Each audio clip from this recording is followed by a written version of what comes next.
Šodien mums 2020. gada BMW X5 GAL05 ar 3-litrīgais motors uz pilnvērtīgā steidža, pirmā uz jauda stenda. Šādi izskatās mums viss salons. Taisīsim, mērīsim jaudu tagad uz oriģinālā faila. Protams, paņemsim visus logus, parametrus, lai saprogrammētu pareizi un saglabātu visu ekoloģiju. Šāds atslēgs jau viņam izskatās. Pārslēgšanās klokis, salons. 20. gada, tā kā ļoti forši tā mašina izskatās.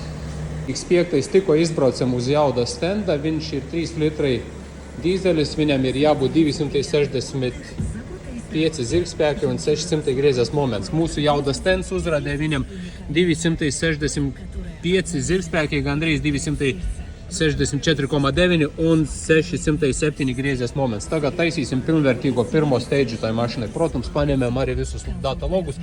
Turlītas būs nākošais video, cik viņam jaudas pieaugums uz pirmā steidža, saglabājot visu ekoloģiju. Izbraucam uz pirmo steidžu, sačipoju, sarakstīju, skaties kāds rezultāts tagad uz pirmo steidžu šitai BMW X5 2020. gads. Tātad oriģināli bija 265, tagad 327, gandrīz 330 zirgu.